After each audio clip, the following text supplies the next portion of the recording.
Bienvenidos hermanos una vez más a este su estudio bíblico, Palabras de Vida Eterna, reflexionando ahora en el segundo libro, Palabras de Vida Eterna 2, en este primer bloque que lleva por título, ¿Quién es Jesús para mí? El día de hoy vamos a reflexionar en el tema, ¿Quién es Jesús para mí? Parte número 7. Iniciamos pues invocando al Espíritu Santo diciendo en el nombre del Padre, y del Hijo y del Espíritu Santo. Amén. Ven Espíritu Santo, llena los corazones de tus fieles y enciende en ellos el fuego de tu amor. Envía Señor tu Espíritu y renovarás la faz de la tierra. Oh Dios, que has iluminado los corazones de tus fieles con la luz del Espíritu Santo, concédenos que guiados por el mismo Espíritu, sintamos con rectitud y gocemos siempre de tu consuelo, por Jesucristo nuestro Señor. Amén. En este tema continuamos reflexionando sobre esa respuesta. ¿Quién es Jesús para mí? Y el tema clave en la vida de todo cristiano es Jesús. Pero es ese Jesús que vino a anunciar el reino de Dios. No el Jesús del cielo, del más allá, sino el Jesús que está aquí entre nosotros. Evangelio de San Marcos, capítulo 1, versículo 14. La palabra nos dice: después de que tomaron preso a Juan el Bautista, Jesús fue a Galilea y empezó a proclamar la buena nueva de Dios. Palabra de Dios. Y es que aquí inicia este maravilloso ministerio de nuestro Señor Jesucristo. El ministerio de la buena nueva.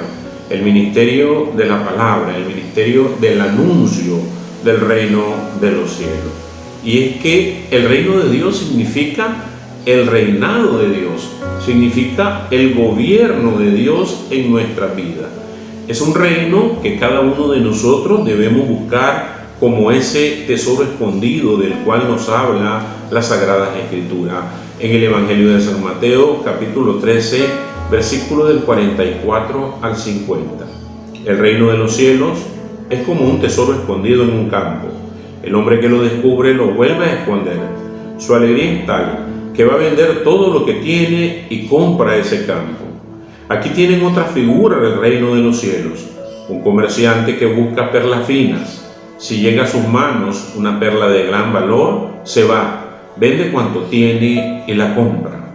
Aquí tienen otra figura del reino de los cielos, una red que se ha echado al mar y que recoge peces de todas clases. Cuando está llena, los pescadores la sacan a la orilla, se sientan, escogen los peces buenos, los echan en canasto y tiran lo que no sirve. Así pasará al final de los tiempos. Vendrán los ángeles y separarán a los malos de entre los buenos y los arrojarán al horno ardiente. Ahí será el llorar y el rechinar de dientes. Palabra de Dios. Y aquí tenemos dos figuras hermosas de lo que es el reino de los cielos. La primera lo compara con ese hombre que encuentra un tesoro y que es capaz de dejarlo todo por conseguir ese tesoro. La segunda lo compara con ese comprador de perla fina que encuentra la perla más bella y se despoja de todo lo demás por obtener esa perla. Así debe ser nuestra vida. Despojarnos de todas las cosas del mundo que nos mantienen atados, lejos de Dios. Despojarnos de lo que no nos conviene y seguir el camino del Señor. Pero también, hermanos, el reino de los cielos se compara con esa red que agarra de todo tipo de peces y que luego, como dice al final del Evangelio, en este capítulo, los ángeles van a escoger los malos y los buenos. Por lo tanto, no nos escandalicemos que en la viña del Señor hay de todo. Habemos malos, habemos buenos, y es el Señor el que va a juzgar a cada uno de nosotros. Por otra parte, también el reino de los cielos, dada esa importancia que tiene, debe de ser una prioridad en cada una de nuestras vidas. Evangelio de San Mateo, capítulo 6, versículo 33. Por lo tanto, busquen primero el reino de Dios y la justicia, y se les darán también todas las demás cosas. Palabra de Dios. Qué importante darnos cuenta que nuestra prioridad es esta y que lo demás es una añadidura. El problema es que seguimos corriendo detrás de las cosas materiales, seguimos corriendo detrás de las añadiduras y hacemos un lado el reino de Dios. Solamente y por desgracia buscamos al Señor en los momentos más duros, en los momentos más difíciles, cuando nadie nos puede resolver ese problema. Pero si queremos ser parte de este reino de Dios y alcanzar esa vida eterna, existen condiciones que el mismo Jesús nos da para que podamos ser parte del reino. Estas condiciones son: la primera, arrepentirnos y creer en el Evangelio. Evangelio de San Marcos, capítulo 1, versículo 15, decía: el tiempo se ha cumplido, el reino de Dios está cerca, cambien sus caminos y crean en la buena nueva. Palabra de Dios. Y es importante creer, porque le estamos creyendo a Dios, y es importante cambiar nuestra vida, porque de esta manera estamos demostrando la obediencia a la palabra del Señor. La segunda condición, además de arrepentirnos y creer, tenemos que ser pobres de espíritu, como dice el Evangelio de San Mateo, capítulo 5, versículo 3. Felices los que tienen el espíritu del pobre, porque de ellos es el reino de los cielos. Palabra de Dios. ¿Y qué significa ser pobre de espíritu? Ser pobre de espíritu significa sentir la necesidad en nuestros corazones de Dios, y sobre todo sentir el deseo de hacer la voluntad del Padre Celestial en cada una de nuestras vidas, como nos ratifica el Evangelio de San Mateo, capítulo 7, versículo 21, cuando Jesús nos dice: no bastará con decirme Señor, Señor, para entrar en el reino de los cielos, más bien entrará el que hace la voluntad de mi Padre del cielo. Palabra de Dios. Y para hacer esta voluntad del Padre que está en los cielos, debemos de ser pobres de espíritu, sentirnos necesitados del amor y de la misericordia de Dios y buscarlo, porque ser cristiano no es solamente sentarse a esperar la voluntad del Señor. Ser cristiano también tiene un precio.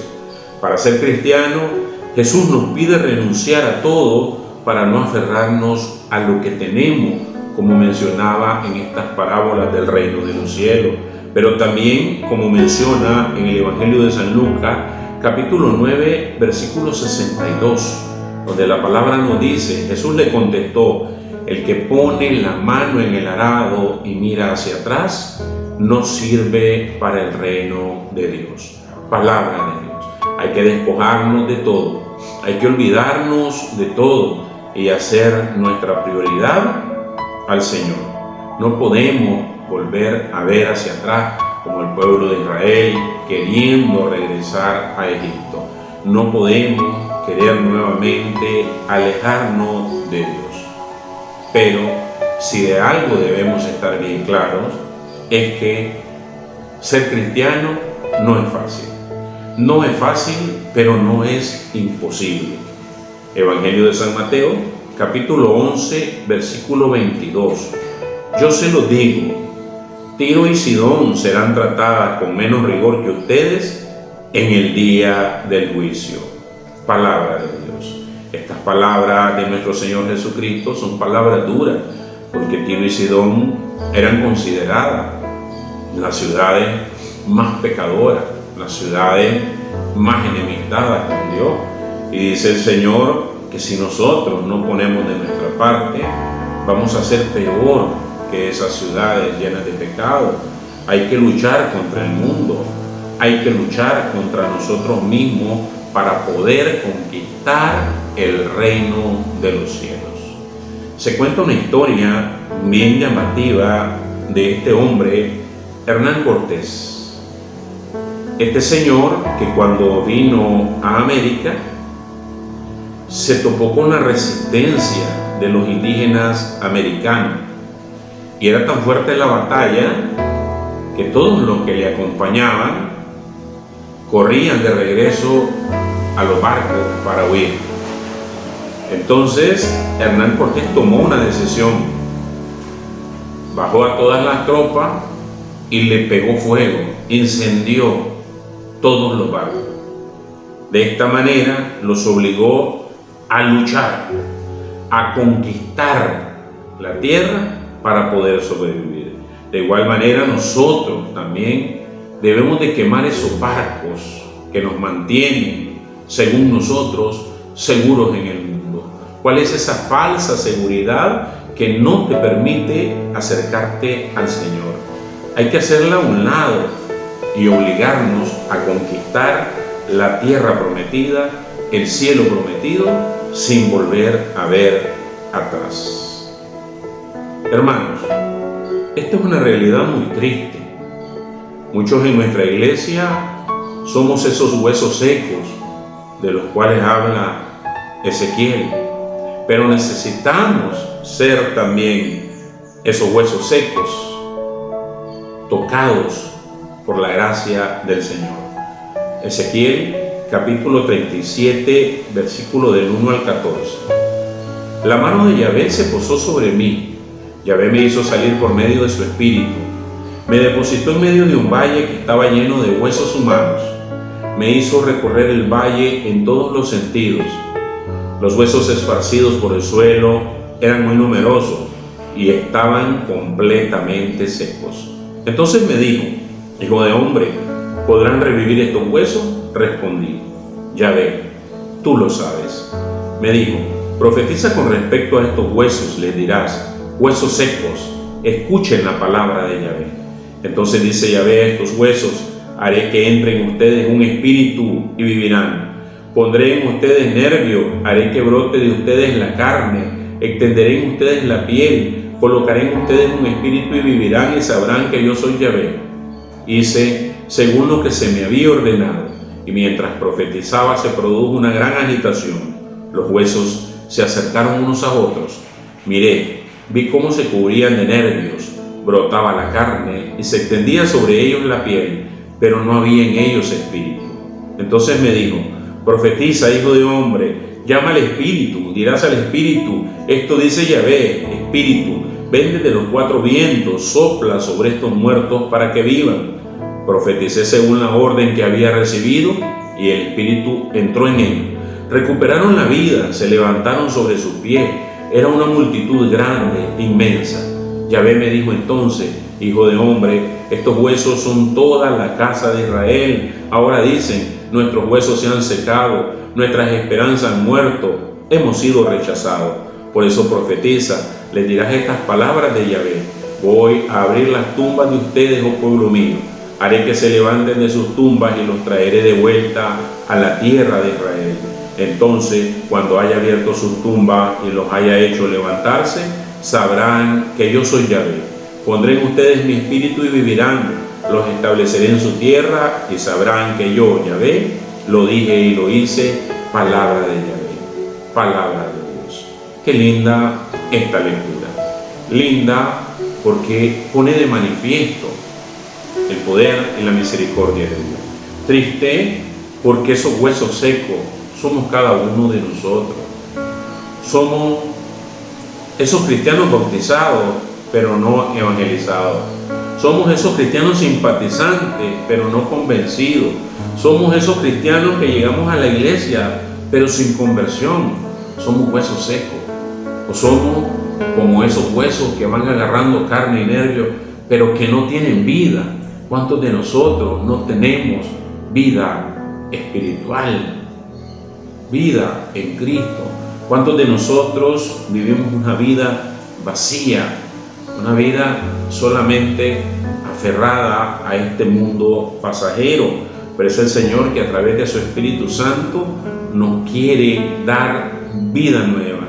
Y el Señor nos llama a la tarea de anunciar el Evangelio a esos huesos secos, para que cobren vida al contacto con Jesús, que es verbo y que es vida eterna, para que al escuchar su palabra, para que al encontrarse con Jesús podamos, como dice el Señor, salir de nuestras tumbas de pecado, de encierro, y ver el rostro de Jesús. Hermanos, si realmente queremos llamarnos cristianos, debemos vivir el mandamiento de Jesús.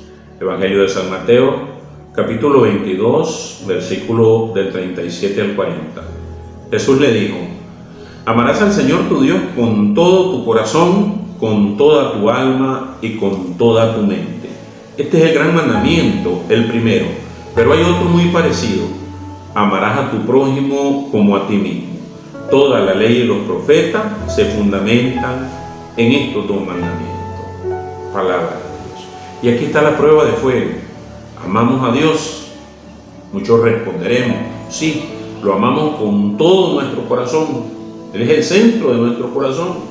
Lo amamos con toda nuestra alma, es nuestro propósito.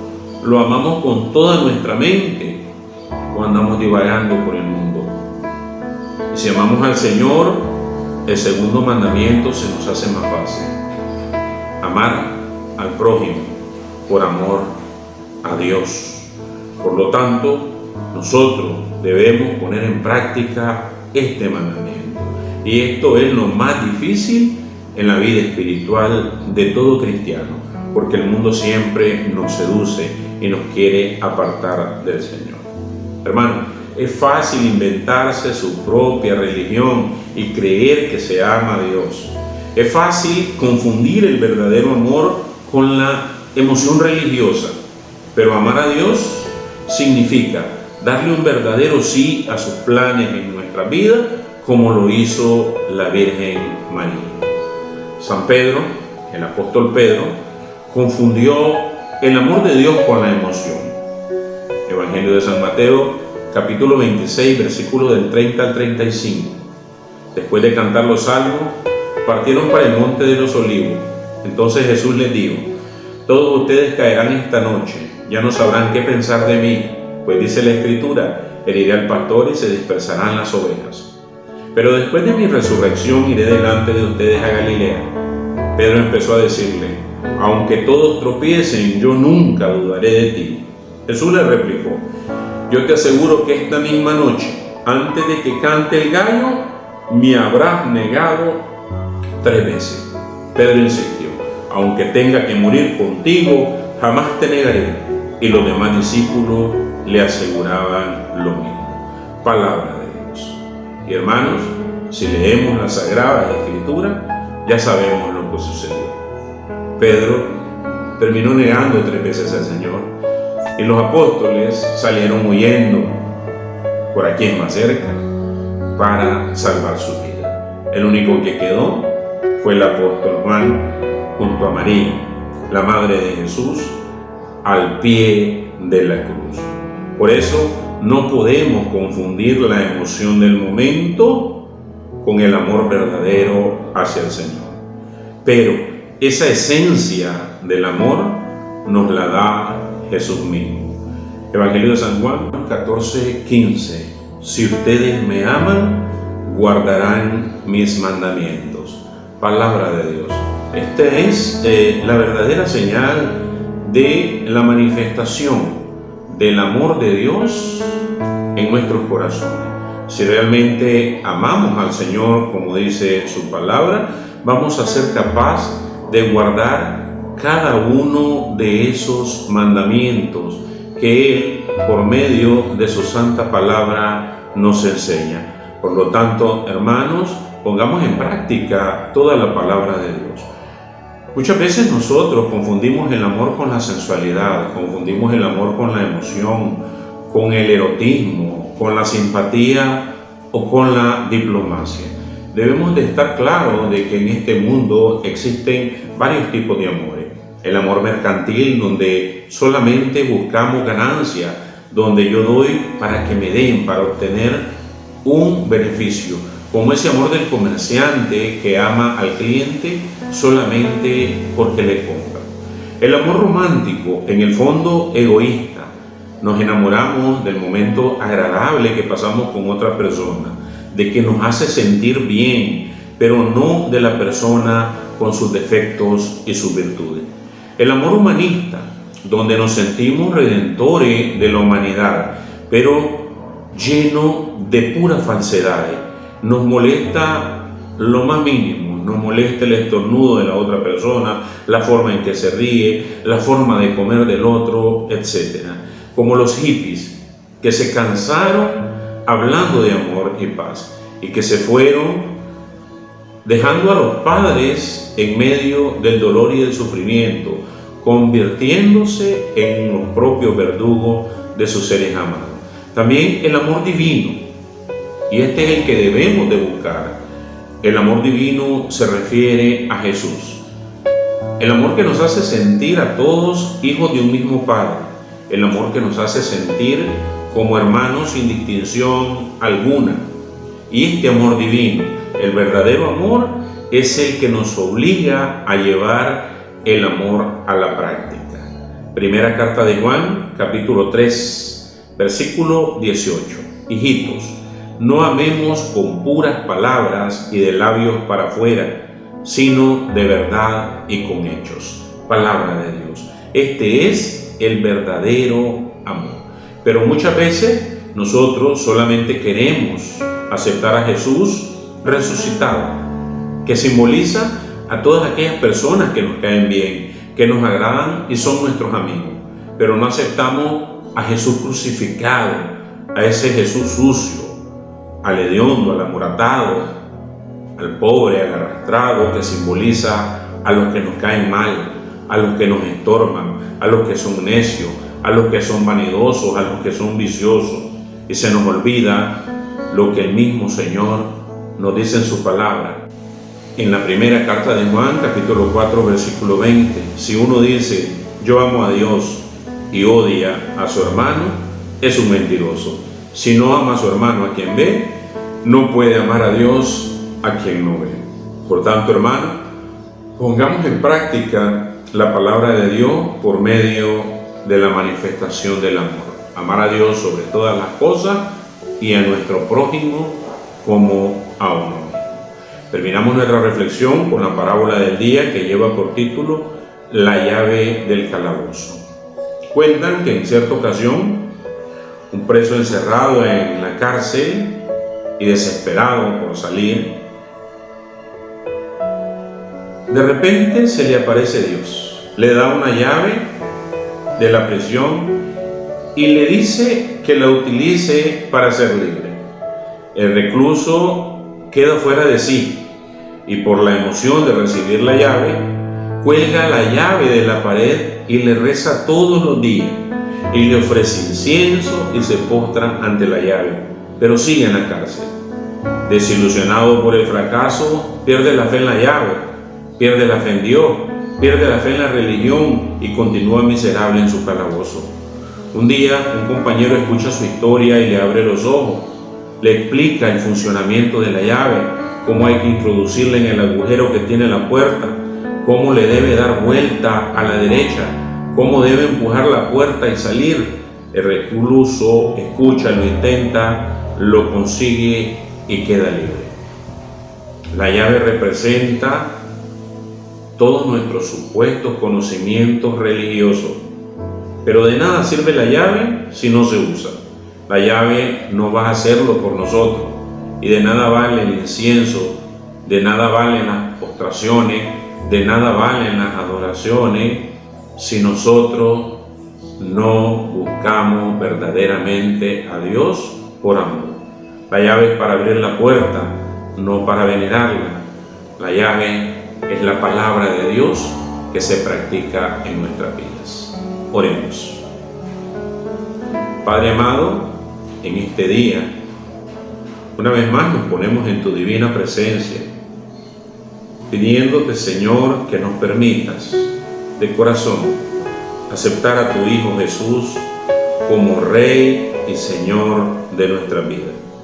Ayúdanos a apartar, Padre eterno, todas las cosas del mundo que nos alejan y nos separan de ti. Ayúdanos, Señor, a abrir nuestro corazón.